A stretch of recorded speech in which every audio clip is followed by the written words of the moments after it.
For coming to REPNVA iRadio. Yes, thank you for having me, Kizzi. Alright, so can you tell our listeners a little bit about Erikka J? Yeah, so Erikka J, I do a lot. I'm a regular chick, man. Like, I got a job, I got 2 kids, I'm a single mother, and I sing on the side. Like, not even on the side, it's part of me as well. I'm an artist, so. Wow, and you're a single parent. Single That's mother. A job all by Yes, itself. Exactly. I got like 3, 4, 5 jobs. Alright, so what inspired your passion for music?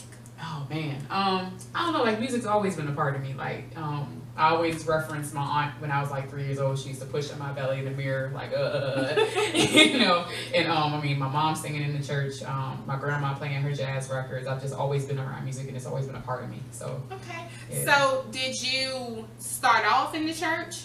I did. I would say, yeah, singing in choirs is kind of how I started, along with, like I said, kind of witnessing my aunt. She sang in bands and wrote music, so I witnessed that, and then singing in church on my own is how I started. All right. Do you have a big support system? Yeah. A lot of people who support you? Oh, like as far as like for my music, or like for my kids, or just in general? Music like, in general. Yeah, definitely. I got you know, really close friends here. My dad is here, and yeah. And, I mean, I wouldn't say it's a big as far as number, but it's people I know I can count on, which is always just what's important to me. What is it like? I know you said you're a single parent. Is it hard doing what you're doing, being a single parent, as far as having your kids? Do you take them to shows with you?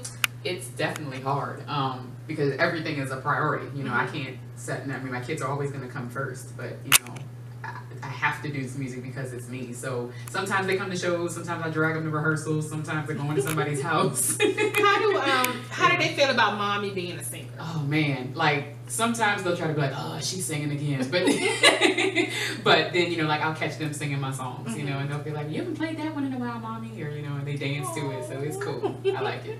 All right, and they're in the video, so. They are? Yes. Which video? They're in a couple of my videos. They're in the $2 bill video.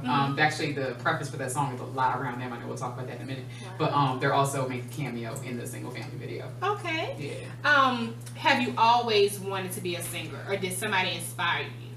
I think more than I want to be a singer, but when I tried to put it away, it came back for me. And you know what I'm saying? I talk a lot about purpose, and that I feel like God put you here for a reason, and regardless if you try to run away from it, he'll chase you with it, and it'll come back to you. So music kept chasing me. I didn't really have a choice. Alright, so do you remember anything about your first performance? Was you nervous? How did the crowd react? Wow, that's a really good question in the first one. When was my first performance? Ooh, I'm testing my memory right now. I'm always nervous. I'll put it that way. Even though I don't show it, people be like, what? You never? I always am nervous. And that's just from, you know, people get nervous when you want to do well. So I'm okay with being nervous. But yeah, my first couple performances, I would say I was definitely nervous, just hoping I do well and trying to not have the shaking in my voice. But the stage has always been my natural environment, so I enjoy it. Do you do anything to prepare for a show? Another really good question. I do. I'm bad about drinking water, so like right before the show, I like try to like binge drink. like that's gonna help. Exactly. Let me do me a cup of water for this show. Right. Try to do my water. I try to do my honey tea, my herbal teas. I had the scarf around my neck a second ago because I got a gig tonight. What does that do?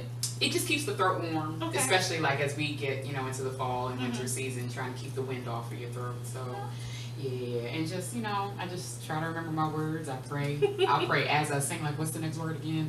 Do you write your own music? I do write my own music. I do. And I'll still forget the words to the songs that I wrote myself. So, yeah, just a lot of prayer and liquids and, yeah, breathing, all of that. Okay. What artists did you listen to growing up? I listen to a lot of hip hop, but the main influences I usually cite are like Mary J. I love Mary J. coming up. I love Billie Holiday, so I got a lot of jazz influence too. When I read her autobiography, like it like changed my life. I thought she was so dope. I love Anita Baker because she has that deep voice like I have, and then also Sade. My mom listens to Sade like all the time, so they're my big influences. All right. I know you recently took a break from music to go back to school to get your bachelor's and then your master's degree. Why was it so important for you to go back to school?